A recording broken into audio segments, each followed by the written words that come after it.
Good day. It is an honor and privilege to join you today for your virtual Vacation Bible School. We honor and thank Minister Zachary Thagard for the invitation to come and be a part of this virtual experience. Um, he is indeed concerned about the whole man. And so he has tasked me today to come and share with you a little bit about something that's important to your health, and that is mental health. We often concentrate on the physical and neglect the mental aspects of our well-being. And so, particularly now during the COVID crisis, the racial tensions that we face here over the last several months that have surfaced throughout society, we wanted to focus today on developing a growth mindset during a crisis. And that's what we're going to focus on today. I'm going to share my screen with you on today as we go through some slides. Set up real quick here.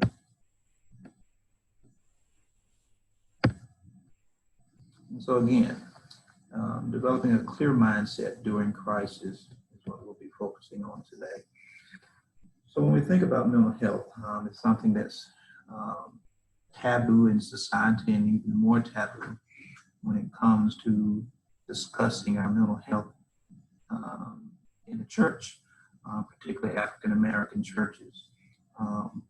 Mental health is almost as taboo as talking about sex in the church, but both are necessary discussions. And so when we begin to engage the concept of mental health, it's important to understand that it encompasses our social well-being as well as our psychological and emotional well-being. Your mental health affects how you think, how you feel, how you act, and how you react. It determines how you handle stress, and that's important because COVID-19 has added a lot of stresses to many of our lives, both financially, family, church, many of us in total isolation from others, whereas some of us are still indulging in work, frontline work, where the stresses of, trying to figure out whether or not we're coming into contact with individuals who may be positive and maybe bringing it back to our home. So stresses evolve from the crises that we endure. And it's also important to understand that mental health is an important aspect of our life at every stage of our life. And so I wanted to also share some concepts from a very well-known researcher, Ms. Carol Dweck. She has done a tremendous amount of research on the concept of a fixed mindset versus that of a growth mindset. And as we go through this presentation, I want you to kind of figure out where you fit into the picture and how you can evolve if there's an evolution that needs to take place. And I believe that as human beings, we should always be willing and ready to evolve to another level. A fixed mindset, you may ask, well, can I have both, or do I have to have one or the other?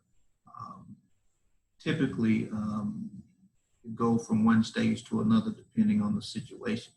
Unfortunate part is we do have some people who have a fixed mindset, and no matter what they encounter, it's going to stay there.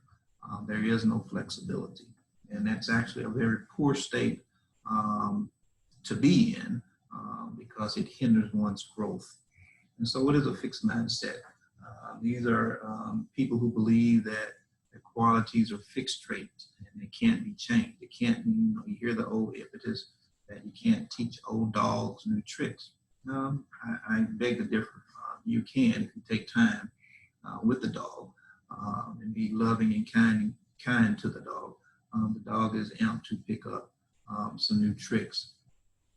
In the fixed mindset, people believe that talent alone leads to success and effort is not required. You you kind of get the picture that the fixed mindset is somewhat selfish. There's too much focus on the final destination and the outcome of the goal versus concentrating and learning as you go along, enjoying the journey and not necessarily waiting until you get to the goal. And when you think about the growth mindset, you think about people who have an underlying belief that their learning and their intelligence can grow with time and experience. There are no boundaries to growth of knowledge. People believe that they can become smarter, can become more intelligent, can become wiser with time and with age and experiences. They realize that their effort has an effect on their success. And so there's not just a concentration on the end product. There's a concentration on the process itself. And when we throw in there a spiritual growth mindset, it's something that's more sustaining, makes you more conscious and more improvement oriented, because the Holy Spirit is always at work in our lives when we accept Him in, teaching us and guiding us into the ways of life that pushes us to want to grow. It's strange to me to have the Holy Spirit dwelling on the inside of you, and you are closed-minded about everything. I think at that time it's time to check the spirit in which you have. A spiritual growth mindset is more than just having a set of uplifting beliefs. A spiritual growth mindset drives you to want to learn more about God, want to learn more about the people, fellow believers, makes you want to grow into relationships versus just being religious. A spiritual growth mindset guides you to making conscious choices that support growth. Week also asked these questions in some of her research. It kind of also coincides with determining whether you have a fixed versus a growth mindset. And some things that you may want to ask yourself, and we won't go through all of these. Why waste time proving over and over how great you are when you could be getting better at what it is that you're doing? And so the fixed mindset concentrates on proving a point, versus the growth mindset focuses on getting better in what it is that they're doing. Why hide deficiencies instead of overcoming them? A person with a fixed mindset kind of hides behind their weaknesses. And because they are fixed, they never take the initiative to grow beyond what those deficiencies are. And so some important questions that you should ask yourself. Why look for friends or partners who just shore up your self-esteem instead of ones who will always challenge you to grow? I thank God for the people, the young men and women that I grew up with from elementary through high school and even in the college. We had and still have a very tight bond, and we were very competitive in school, a good competition. We pushed each other to make each other better. And those are the kind of people you want to surround yourself with, and not someone who's just going to cater to your needs, but going to tell you when you're right, tell you when you're wrong, push you toward your limits. So which mindset are you? An important way to figure out which mindset you are is to figure out how you handle a crisis. COVID-19 pandemic, for instance, has created some very uncomfortable situations for us, whether it be at work, whether it be amongst our family, whether it be church, school, wherever it may be. It has created some very uncomfortable situations that in many instances are very outside of our control. And if you really want to get us in an uncomfortable state, get us out of our comfort zone and put us in a situation that we can't necessarily control. And so COVID-19 has kind of placed us there. So the question comes in, how are you handling this crisis? Let's use for an example, Saul in that person versus Paul when he was converted. Which would you consider to have had a fixed mindset, Saul or Paul? And which would you consider to have had a growth mindset? So let's peek into it a little bit closer. When we look at Philippians 3:3-7, and I won't read through all of this. Here it is, Paul exclaiming all that he was, all that he has been, and just giving his resume, his curriculum vitae of his life. But yet in the 7th verse, he says, but what things were gained to me, those I counted lost for Christ. So verses 3-6, he's giving his proclamation of his life. But yet in 7, he said, for the excellency of gaining Christ, I count those things minimal. So here it is, Paul has gone from Saul, the fixed mindset, to Paul, the growth mindset.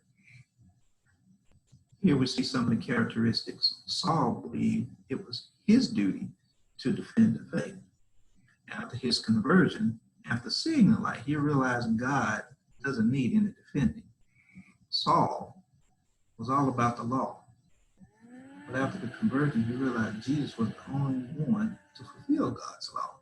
And so you see the dynamics here that go as Paul was converted in his life from being Saul, name change from being Saul to Paul.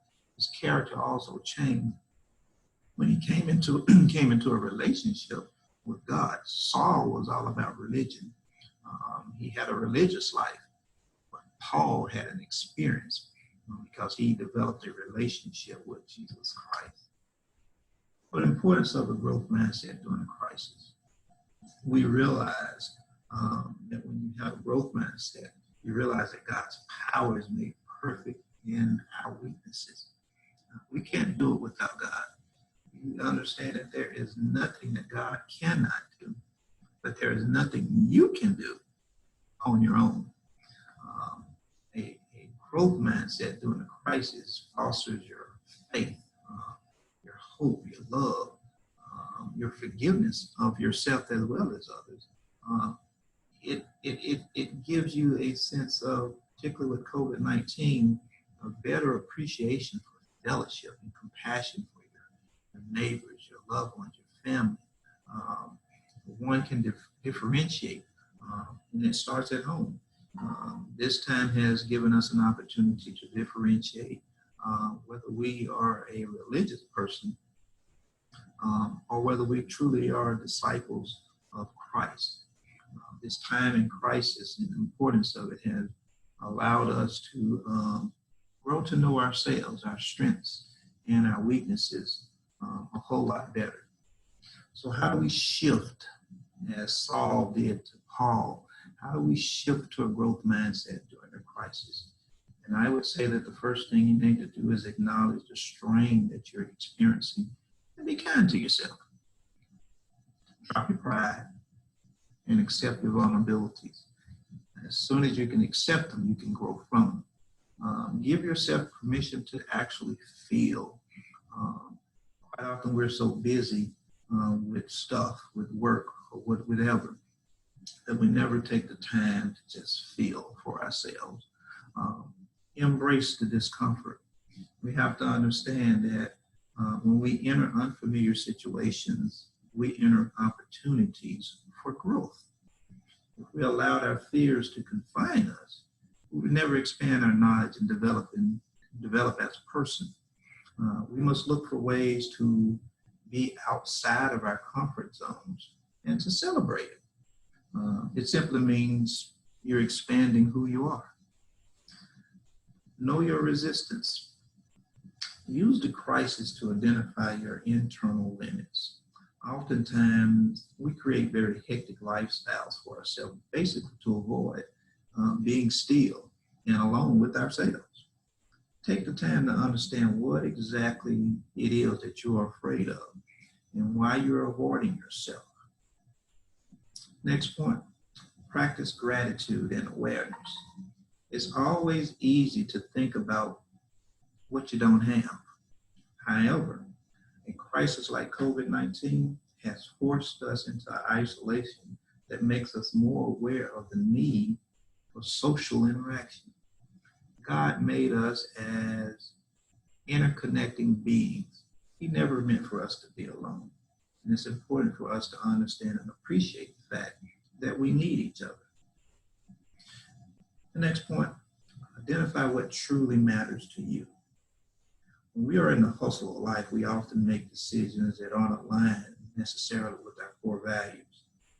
During the crisis like COVID-19, we have an opportunity to reassess decisions and figure out what it is that we truly want out of life.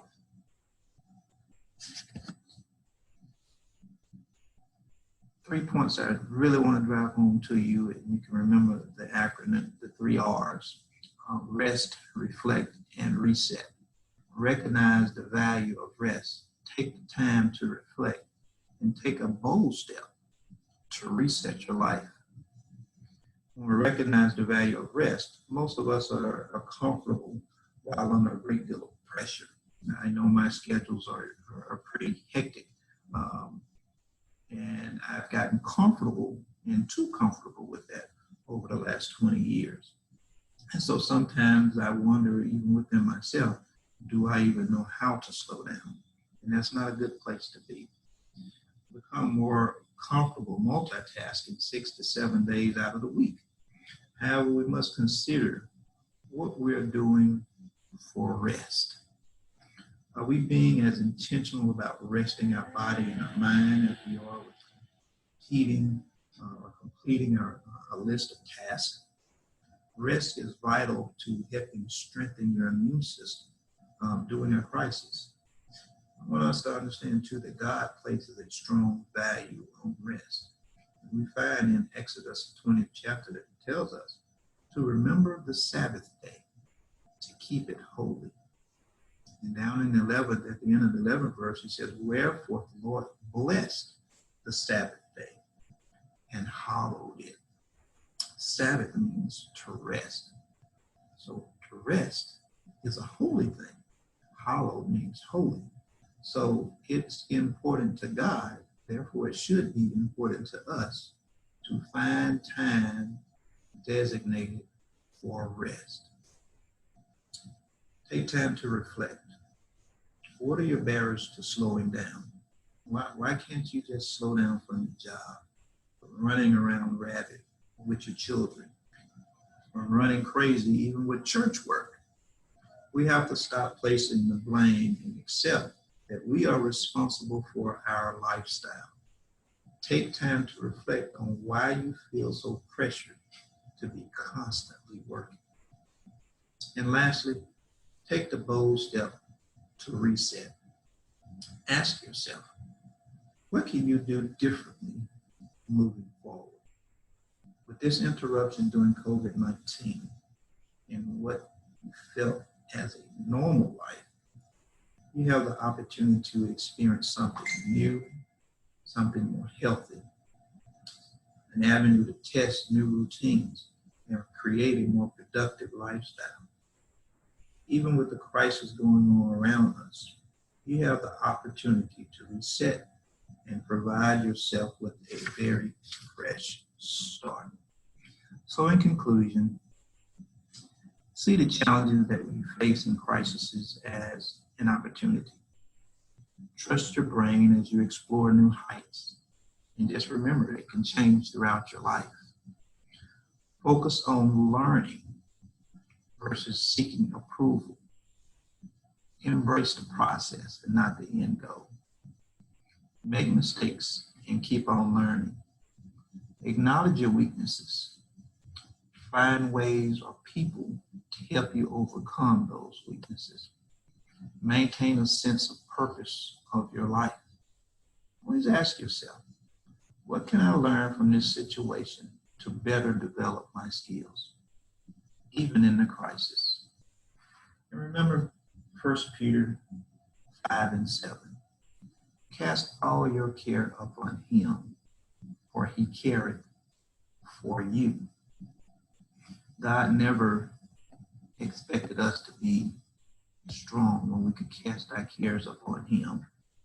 Um, I implore each of you as you rethink about how your life has been versus what you want your life to be while we're in this state of somewhat isolation, somewhat rest that we should be getting during this COVID-19 pandemic.